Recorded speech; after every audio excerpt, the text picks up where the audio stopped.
क्या है आध्यात्म? दर्शन, चिंतन धारा, विद्या या संस्कृति की परंपरागत विरासत। आध्यात्म दर्शन यानी जीवन का शाश्वत सत्य। मानव जीवन से जुड़े शाश्वत सत्यों को जानिए और समझिए उपासक डॉक्टर सोहन राज तातेड़ से हमारे खास कार्यक्रम आत्मविज्ञान में। आत्मविज्ञान यानी सही दृष्टि, सही सोच। भाइयों और बहनों, मातृशक्ति को नमन।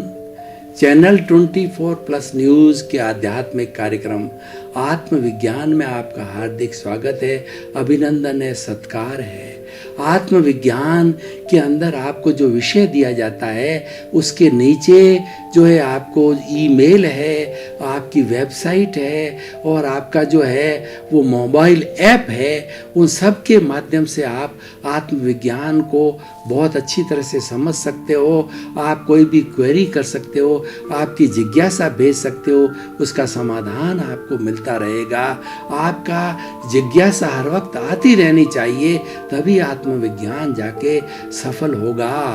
और आत्मविज्ञान का हमारा जो मुख्य उद्देश्य है, सही दृष्टि, सही सोच, राइट विजन, राइट थिंकिंग, ये साइंस ऑफ द सोल का उद्देश्य है कि हमें आपको सुधारना है, आपको सही दृष्टि देनी है। इसमें न तो कोई जादू है, न कोई टोना है, न कोई धार्मिक क्रिया है, न कोई आडंबर है और न कोई भी जो है वो किसी तरह का जो है वो क्रियाएं कराई जाती है। मात्र सोच को सही किया जाता है, नेगेटिव थिंकिंग को पॉजिटिव थिंकिंग में बदलना।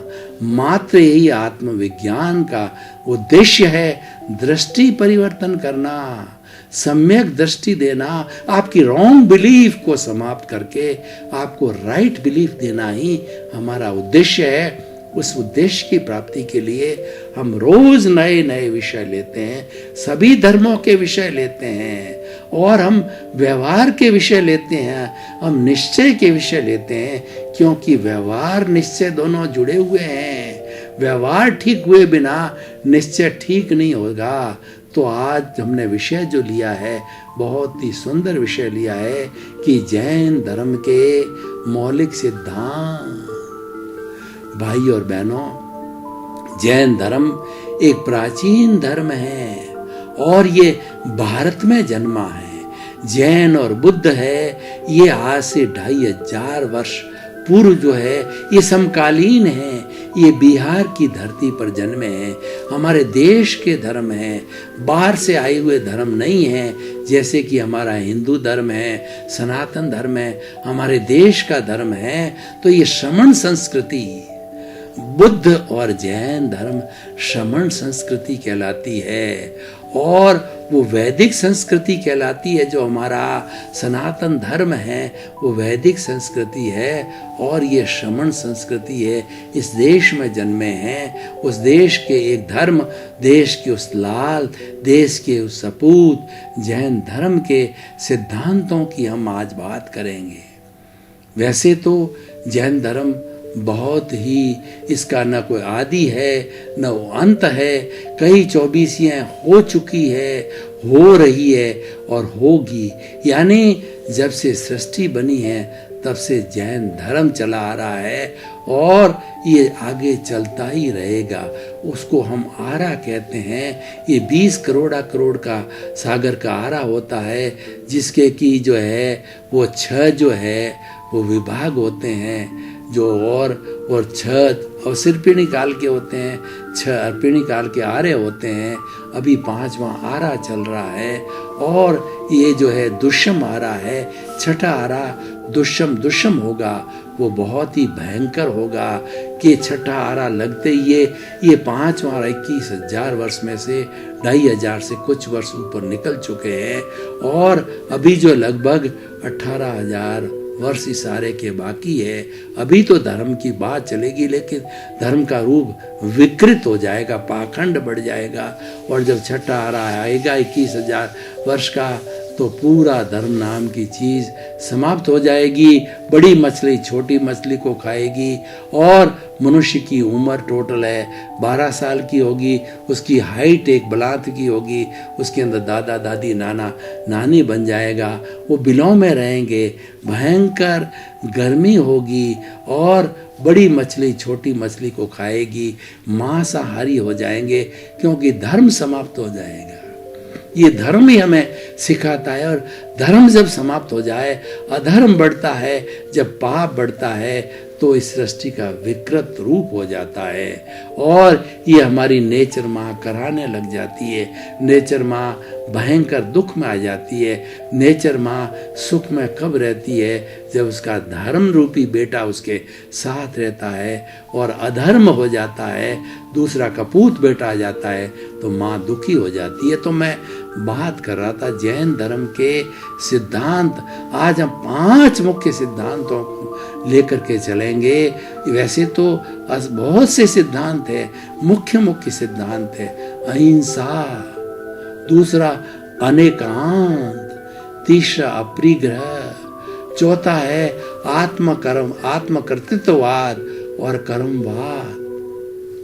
जितना हमारे पास समय है इसकी थोड़ी थोड़ी मुख्य रूप से व्याख्या करेंगे। अहिंसा, अहिंसा परमो धर्म जैन धर्म के लिए कहा जाता है कि जितनी सूक्ष्मतम व्याख्या जैन धर्म की, जो अहिंसा की व्याख्या जैन धर्म में की गई है, उतना ये विश्व के 365 धर्म दर्शनों में या भारत के 55 धर्म दर्शन जो यूनिवर्सिटियों में पढ़ाए जाते हैं या वर्ल्ड फिलोसॉफिकल कांग्रेस में 365 तरह के धर्म दर्शन आते हैं लोग हर 5 साल के बाद कुंभ में, तो उन सब में जो है वो अहिंसा की सूक्ष्मतम व्याख्या जैन धर्म में की गई है। क्योंकि जैन धर्म की अहिंसा कैसी है? हिंसा करनी नहीं, करवानी नहीं, अनुमोदनी नहीं, मन से नहीं, वचन से नहीं, काया से नहीं। इसको 3x3 को 3 करण 3 योग को करके 9 कोटिक के बाद में कोई भी तरह की जो है वो हिंसा शेष नहीं रहती है, पूर्ण अहिंसा हो जाती है। जैन धर्म के साधु पूर्ण अहिंसक होते हैं। वो एक हमारे समाज के रोल मॉडल होते हैं, वो आइडियल होते हैं। और हम लोग जो गृहस्थी होते हैं, हमारी सीमा होती है, हमें कुछ सुविधा है, रिलैक्सेशन है, इसलिए मनोवृत्ति है। तो अहिंसा, अहिंसा सब भूय खेमं करी, अहिंसा सबका कल्याण करने वाली है। अहिंसा माँ है, माँ अपनी संतान का बुरा नहीं सोचती है। ये नेचर माँ 84 लाख जीवा योनि का भरण पोषण करती है, सभी उसकी संतान है। हम वसुधैव कुटुंबकम में क्या कहते हैं? हमारी ये वसुधा एक है, हम एक ईश्वर की संतान है, हम भाई भाई है। तो वो हमारी ऐसी अहिंसा है, वो सबका कल्याण करने वाली है। अहिंसा एक अमृत है, अहिंसा एक संजीवनी है। ये किसी का भी अकल्याण नहीं करती, किसी का नुकसान नहीं पहुंचाती, सबका भला करने वाली होती है। इसलिए ये अहिंसा सब भूय खेमं करी, सर्व कल्याणकारी बताया गया है। और जैन धर्म के नहीं, पूरे जितने भी 365 धर्म दर्शनों के विश्व के, अगर अहिंसा माँ की कोख से निकले हैं, अगर अहिंसा को माइनस कर दिया जाए धर्म में, तो वो धर्म नहीं है, वह अधर्म हो जाएगा, वो पाप हो जाएगा। जहाँ अहिंसा है वहाँ धर्म है, और वहाँ शांति है, वहाँ सुख है, और वहाँ पूरा विश्व शांतिपूर्ण से अस्तित्व से जी सकता है। तो सूक्ष्मतम व्याख्या ही नहीं, सूक्ष्मतम पालन अहिंसा का जैन धर्म करता है। इसीलिए अहिंसा परमो धर्म जैन धर्म का प्रमुख सिद्धांत है। समय की अल्पता को देख करके मैं अनेकांत दूसरा जो है जैन धर्म के सिद्धांत पे आता हूँ। अनेकांत का अर्थ होता है कि वस्तु अनेक धर्मात्मक है, एक वस्तु में विरोधी धर्म रहते हैं। जब इतने विरोधी धर्म एक साथ रहते हैं, अरे दूर क्यों जाओ, हमारे सारे शरीर के अंदर 60 खरब कोशिकाएं होमोस्टैटिक अलग अलग नेचर की एक साथ रहती है, अलग अलग फंक्शन है, अलग अलग उनका कार्य है, वो सब एक साथ रह करके होमोस्टैटिक कंडीशन में इस शरीर को स्वस्थ रखती है। और जब वो बिगड़ती है तो शरीर बिगड़ता है, कैंसर होता है, ब्लड प्रेशर होता है, ये सब सेल्स के बिगड़ने से होता है। तो भाई और बहनों, जब 60 खरब की कोशिकाएं एक साथ रह सकती है तो 7 अरब की जनसंख्या जो बहुत छोटी इकाई है उसके सामने, छोटी संख्या है, वो क्या एक साथ नहीं रह सकते? उनको उदाहरण लेना चाहिए, उनको मनुष्य के शरीर से, सभी 7 अरब के लोग मनुष्य है, उनको ये सोचना चाहिए कि 60 खरब कोशिकाएं साथ रख के मुझको स्वस्थ बनाइए, और 7 अरब के साथ नहीं रह सकते क्या? ये अनेकांत है। अनेकांत का अर्थ ये होता है कि किसी न किसी दृष्टि से हर शब्द जो है वह सत्य है। यानी हम जब सापेक्ष हो जाते हैं, हम रिलेटिव हो जाते हैं, तो जो है हम अनेकांतवादी बन जाते हैं, और हम निरपेक्ष हो जाते हैं, एब्सोल्यूट हो जाते हैं जब हम ही फॉर्मूला लगाते हैं, मैं कहता हूं वह ही सही है, मेरा धर्म ही सही है, मेरा चिंतन ही सही है, मैं ही सही हूं। तो व्यक्ति अगर 100% सही है, अगर 100% वो आइडियोलॉजी सही है, 100% वो धर्म सही है, फिर वो निरपेक्ष होने के कारण वो गलत हो जाता है।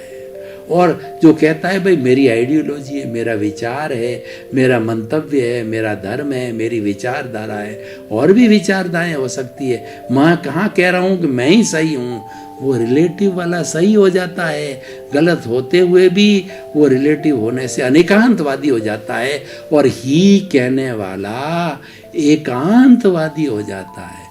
जैन धर्म यही कहता है, वस्तु में अनेक धर्म साथ रहते हैं और शरीर में 60 खरब कोशिकाएं साथ रहती है, तो हर दृष्टि से कोई न कोई आइडियोलॉजी, कोई न कोई एक शब्द, कोई न कोई अक्षर जो है वह भी सत्य हो सकता है। ये अनेकांत का दृष्टिकोण है कि आप भी किसी न किसी एंगल से सही हो सकते हो, दूसरा भी सही हो सकता है, सभी किसी न किसी एंगल से, इसीलिए सप्तभंगी बनाया गया है। किसी न किसी दृष्टि से कोई न कोई चीज, किसी न किसी एंगल से, किसी न किसी व्यू से वह सही हो सकती है, वह व्यू से गलत हो सकती है। तो अनेकांत की बहुत बड़ी थ्योरी है।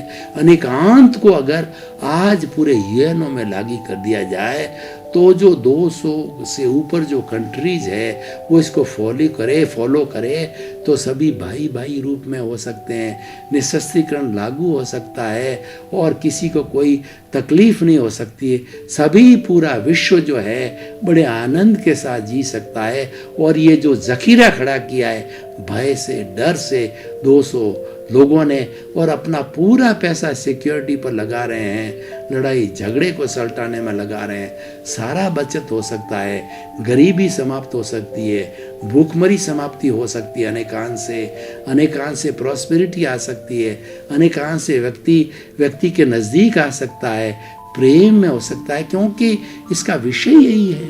तुम भी सही हो, मैं भी सही हूँ, तुम्हारी संस्कृति भी अच्छी है, मेरी भी अच्छी है, किसी न किसी व्यू पॉइंट से कोई न कोई चीज़ अच्छी हो सकती है या गलत हो सकती है। अनेकांत का सिद्धांत है कि ये मल्टी डायमेंशनल है। अनेकांत जो है एक डायमेंशन वाला तो है, एब्सोल्यूट कहलाता है कि मैं ही सही हूँ, ये एक डायमेंशन है, और मल्टी डायमेंशनल होने से वो अनेकांतवादी हो जाता है। हमको मल्टी डायमेंशनल होना चाहिए। मल्टी डायमेंशनल वाला व्यक्ति अगर 100 लोग उसका विरोध करते हैं तो वो भी कहता है, उसको झेल लेता है, क्योंकि वो अपनी अपनी तरफ से सब सही है और करने वाला भी अपनी तरफ से सही है। उसकी मजबूरियां, उसकी व्यवस्था है, उसकी बजट है, उसकी सीमाएं हैं, सब अपने अपने तरीके से सब सही है। तो सारे अनेकांतवादी होकर के हम एक साथ रह सकते हैं। विरोधी पार्टियां एक साथ देश में रह सकती है, विरोधी धर्म के लोग एक साथ रह सकते हैं, और विरोधी विचारधारा के एक साथ। यही तो धार्मिक स्वतंत्रता है कि सभी जियो जी और जीने दो अनेकवाद का मुख्य फार्मूला है। तो ये दो बातें होगी। समय की अल्पता है, अलग अलग एक एक विषय को समझने के लिए घंटों घंटों, दिन दिन, समय मन, महीनों के महीनों, साल के साल लग सकते हैं। तो हम आगे चल रहे हैं। अपरिग्रह का अर्थ होता है नॉन पोजेशन, यानी आपके पास में धन है, संपत्ति है, वह जो परिग्रह नहीं है।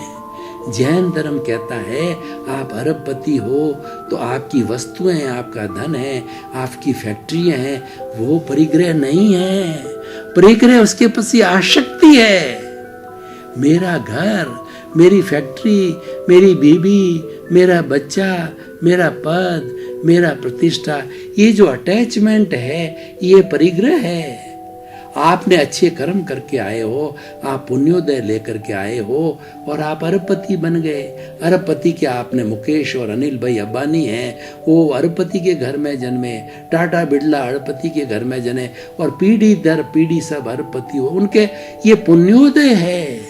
लेकिन उसके साथ साथ के अंदर जो है वो हमारा वो परिग्रह का अटैचमेंट नहीं रखना। जो घनश्याम दास जी बिरला बड़े उद्योगपति हुए हैं, बिल गेट्स बड़े उद्योगपति, वर्ल्ड के रिचेस्ट है, वो लोग नॉन पोजेशन वाले हैं। वो क्या कहते हैं, अच्छा है, भाग्य से मिला है, लेकिन अपने लिए 1 या 2% खर्च करते हैं। 98% उन्होंने जो चैरिटेबल ट्रस्ट बनाए उसे डोनेशन करते हैं। ये पैसे का सदुपयोग है। ये जो अटैचमेंट है परिग्रह है। आपका अटैचमेंट है मैं बड़ा अफसर बन गया, आपने बड़ा पद प्राप्त किया, आपने भाग्योदय से किया, अच्छी बात है। उसके साथ अटैचमेंट मत करो। उसको आप लोगों को सुख पहुंचाओ। आप प्राइम मिनिस्टर बन गए, राष्ट्रपति बन गए, मंत्री बन गए, आईएएस बन गए, आईपीएस बन गए, डॉक्टर बन गए, लोगों को सुख दो, लोगों को दुख मत दो। आप अगर आपने सिर्फ जो है आपने अटैचमेंट करके डॉक्टरी का पैसा धन लूटने का रखा, मेरा बैंक बैलेंस बढ़े, मेरे बॉस से बंगले हो जाए, मेरे बॉस से गाड़ियां हो जाए, मैं ऐश करूं, आराम करूं, दूसरे का शोषण करूं, ये अटैचमेंट है। तो कितना बड़ा सिद्धांत है कि जो साधु होते हैं वो बिल्कुल अपरिग्रही होते हैं, वो कंचन कामिनी से मुक्त होते हैं, क्योंकि वो पूर्ण अहिंसक होते हैं, उनके धन दौलत नहीं होता, लेकिन अणुव्रती होते हैं। जो जैन ग्रस्त लोग होते हैं, जैन धर्मावलंबी होते हैं, अणुव्रत किया, उन्होंने कहा भाई ठीक है मेरे पास में कितना ही हो, लेकिन उसके प्रति मेरी आसक्ति नहीं है। वो तो कहते हैं मैं तो जो मुझे मिला है उसका ट्रस्टी हूँ, उसका चौकीदार हूँ और उसका देख रेख करने वाला हूं। अपने आप को ट्रस्टी मानो।